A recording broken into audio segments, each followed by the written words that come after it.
narasi tersebut. Dengan nada tinggi, Mahfud sampai menyebut berbagai tudingan dari TKN Prabowo Gibran merupakan pernyataan bodoh. Prof, terkait TKN, Pak Habibur Rahman mau melaporkan 16 kecurangan. Salah satunya ada nama Prof Mahfud yang mau dilaporkan karena Prof Mahfud membuka posko pengaduan terkait kecurangan pemilu. Bodoh itu. Ini gimana, Prof? Bodoh. Karena posko pemilu itu sudah ada, bukan posko, itu namanya des pemilu. Assalamualaikum warahmatullahi wabarakatuh. Gonjang ganjing ya, kali ini kita mereaksi keseteruan Habibur Rahman ya, dari TKN via TKN dengan Pak Mahfud MD berkaitan dengan adanya Satgas Pemilu yang dibentuk oleh Kementerian Polhukam ya, yang mana ini adalah sebuah lembaga yang menampung kecurangan-kecurangan soal pemilu yang berkantor di Menteri Polhukam Pak Mahfud MD. Tentu saja menimbulkan reaksi ya dari TKN. Oke, kita lihat bagaimana Pak Mahfud MD menanggapi dari pihak TKN berkaitan dengan Satgas Pemilu. Merespons tudingan itu, Mahfud lantas memberikan respon keras terhadap narasi-narasi tersebut. Dengan nada tinggi, Mahfud sampai menyebut berbagai tudingan dari TKN Prabowo Gibran merupakan pernyataan bodoh. Prof, terkait TKN, Pak Habibur Rahman mau melaporkan 16 kecurangan. Salah satunya ada nama Prof Mahfud yang mau dilaporkan karena Prof Mahfud membuka posko pengaduan terkait kecurangan pemilu. Bodoh itu. Ini gimana, Prof? Bodoh. Karena posko pemilu itu sudah ada, bukan posko, itu namanya des pemilu. Sejak tahun 2014 sudah ada. Dan itu bukan penyelenggara pemilu, tidak akan mengadili pemilu, tidak akan kurang pemilu. Penyelenggara pemilu itu KPU. Itu hanya mencatat peristiwa, menerima laporan lalu disampaikan ke KPU. Supaya tahu juga bahwa di DES itu ada 19 kementerian lembaga termasuk TNI, Polri, Kemlu, Menteri Keuangan, Kemdagri, KPU, Bawaslu masuk di situ. Itu kan orang bodoh, enggak baca fakta lalu menganggap itu salah. Kan itu bukan sesuatu yang bisa digunakan oleh capres manapun, cawapres manapun. Dan Menko Polhukam di situ hanya sebagai pembuat SK-nya dan tidak ngambil tindakan hukum apa-apa. Mengadili ya, Prof. Tapi Prof Mahfud dinilai abuse of power sama. Ya biar aja, namanya Habibur Rahman. Habibur Rahman nggak usah didengar. Sementara Wakil Ketua TKN, Habibur Rahman merespon pernyataan Mahfud dengan mengucapkan terima kasih. Terima kasih Prof Mahfud yang sudah mention saya meskipun dengan kata bodoh ya. Saya sebenarnya Prof hanya menyampaikan apa yang dikeluhkan masyarakat. Dan menurut saya apapun ya dugaan itu lebih baik disalurkan ya, disampaikan kepada aparat yang berwenang yaitu Badan Pengawas Pemilu.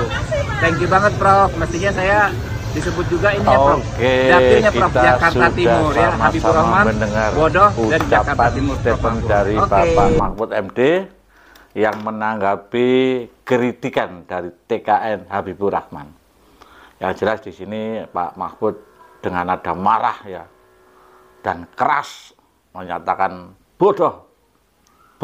Nah ini kan, ini mungkin Pak Mahfud juga capek ya, tak seperti biasanya juga hari ini Pak Mahfud biasanya itu dengan nada tensinya itu tidak setinggi seperti ini. Nah, ini memang sangat berpengaruh ya, memang berpengaruh. Apa yang disampaikan Habibur Rahman juga tidak salah ya. Pak Mahfud MD sudah menjelaskan bahwa adanya Satgas Pemilu itu dari tahun 2014 juga ada. Yang anggotanya berbagai departemen-departemen ya, ada TNI, ada polisi, ada Menteri Keuangan dan sebagainya, semuanya ada ya. Ada berapa itu, macam 16 kalau nggak salah tadi disebutkan.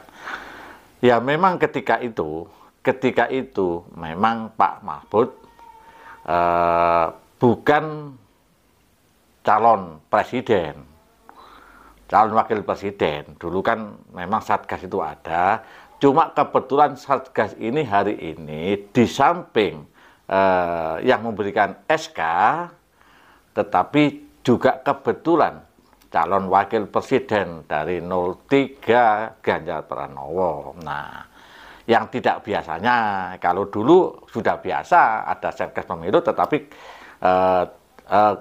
Menteri Polhukamnya dulu itu tidak sebagai calon.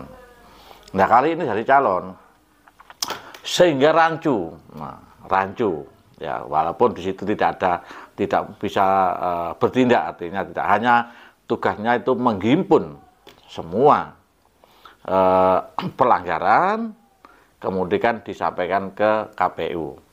Nah, ini yang saya juga aneh, kok KPU gak Bawaslu, nah itulah. Ini statement dari Pak Mahfud, ya.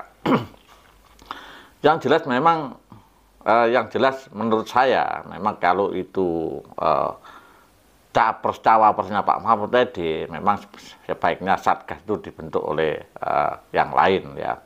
Ya dari departemen itu, yang berkaitan dengan itu, ya, hukum, ya. Entah hukum apa, entah dari pihak yang mana.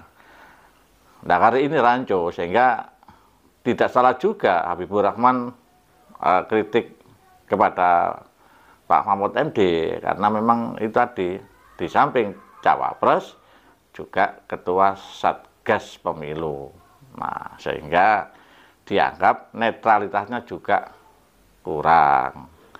Jadi memang sekarang itu politik dinamis, jadi si A mengatakan curang, si B mengatakan curang lah. Dan sama-sama pejabat. Perlu diingat ya, Pak Mahfud sebagai Menteri Menko Polhukam. Kemudian Pak Prabowo Menhan, ya, Gibran wali kota. Nah, tentu saja mereka punya jabatan melekat. Ya, jabatan melekat kemana saja masih dikawal, dan ya karena membedakan kepentingan pribadi dengan kepentingan negara ini agak sulit, ya, karena di samping bekerja juga kampanye. Nah, itu kan sangat tipis sekali bedanya. Nah, sekarang kita menanggapi bagaimana Habibur Rahman menanggapi kritikan Pak Mahfud. Jadi dibalas dengan kata-kata bodoh, ya, dan bodoh itu adalah bodoh. Nah, ini yang luar biasa. Jadi Habibur Rahman dari TKN selaku ketua penasihat hukum TKN ditanggapi dengan dingin dan mengucapkan terima kasih, dibodoh-bodohin oleh Pak Mahfud MD. Ini memang karena berpikirnya TKN mungkin nggak capek, sehingga bisa merespon dengan baik. Nah, ini luar biasa jawaban ini, sehingga ini jawaban ini juga bahaya. Karena apa? Sekarang itu ketika kita merendah, tidak menjawab, tidak membalas dengan perkataan yang keras, justru itu disukai masyarakat. Nah, itu memang kultur Jawa, kultur Indonesia seperti itu memang. Jadi sebaiknya paslon-paslon ini merubah gaya-gayanya, ya, sehingga tidak akan dibenci masyarakat. Jadi seperti Pak Prabowo yang sekarang setelah debat itu, ya, dikeroyok sama Ganjar sama Baswedan, akhirnya melonjak dengan cepat. Karena apa? Masyarakat Jawa itu, masyarakat Indonesia itu kalau ada orang dikeroyok itu kan kasihan. Nah, sehingga elektabilitasnya sangat meningkat cepat itu. Nah, oleh karena itu, ya sejak dulu memang seperti itu. Oleh karena itu kita harus tetap ingin pemilu ini damai, ya, siap pemimpinnya tetap kita hargai. Pemilu itu damai, ya. Yang jelas memang kalau ketika kita berani bertarung mencalonkan presiden atau calon apapun, tidak boleh takut kalah, ya. Menang itu adalah suatu keberkahan, kalah juga tidak boleh kita sakit hati, ya. Sakit hati yang lumrah lah, gitulah, tidak sampai dendam dan mengeluarkan kalimat-kalimat yang justru menyesatkan diri kita. Oke, saya kira itu. Terima kasih. Saya kira wassalamualaikum warahmatullahi wabarakatuh.